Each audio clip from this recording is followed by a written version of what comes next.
Guys, আমি দিশানি আর আমার channel বং cook লাইফে আপনাদের সকলকে স্বাগত।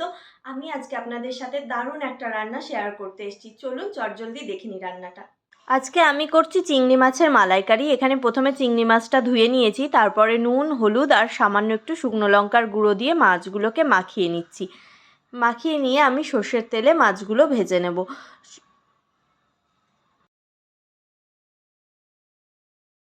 ভালো করে হাত দিয়ে মাখিয়ে নিচ্ছি মাছগুলো। এবার একটা ফ্রাইং প্যান বসিয়ে দিয়েছি গ্যাসের উপরে, দিয়ে সর্ষের তেল দিয়ে দিলাম। সর্ষের তেলটা দিয়ে পুরো কড়াইয়ের গায়ে ভালো করে লাগিয়ে নিচ্ছি। তারপরে চিংড়ি মাছগুলো একে একে দিয়ে দিচ্ছি। সর্ষের তেলটা গরম হলে মাছগুলো এবার ভেজে তুলে নেব।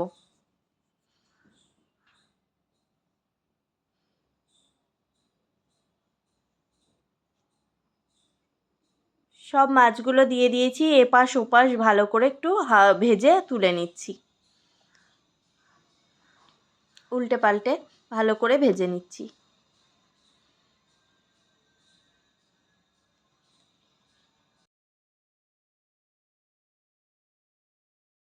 প্রথমে যে মাছগুলো দিলাম সেগুলো উল্টে পাল্টে ভালো করে ভেজে এবার তুলে নিচ্ছি। আরও যে মাছগুলো আছে সেগুলোও ভেজে নেব।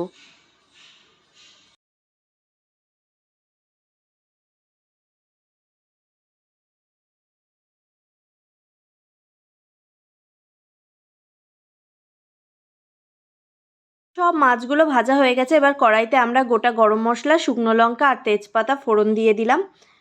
দিয়ে ভালো করে ফোড়নটাকে একটু নাড়াচাড়া করে দিয়ে দিলাম সামান্য একটু চিনি, এটা রঙের জন্য। একটু চিনি দিয়ে ভালো করে সেটাকেও নাড়াচাড়া করে নিচ্ছি।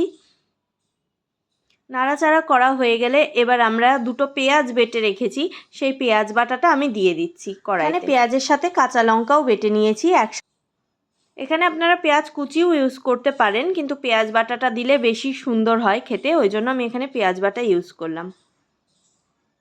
ভালো করে পেঁয়াজ বাটাটাকে ভালো করে একটু নেড়ে চেড়ে ভেজে নিয়ে তার মধ্যে দিয়ে দিচ্ছি নুন। এবার দিচ্ছি একটু আদা বাটা, সামান্যই দিলাম আদা বাটাটা, দিয়ে ভালো করে নাড়িয়ে নিচ্ছি। পেঁয়াজটা দেখুন একটু লাল করে ভাজা হয়ে গেছে। এবার আমরা দিয়ে দিলাম হলুদ আর দিলাম জিরের গুঁড়ো, দিয়ে ভালো করে আবার কষিয়ে নেব মশলাটা।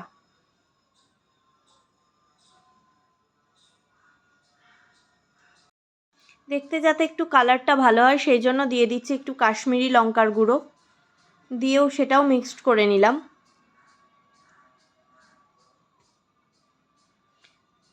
এবার সামান্য সামান্য জল দিয়ে মশলাটাকে কষতে থাকবো। মশলাটা ভালো করে কষা হয়ে গেছে, মশলা দিয়ে তেল ছেড়ে দিয়েছে। এইবার আমরা এখানে দুধ দিয়ে দিচ্ছি। এখানে আমি প্যাকেট দুধই ইউজ করেছি, আপনারা এখানে নারকেল দুধ দিতে পারেন, অবশ্যই তাহলে খেতে ভালো হবে।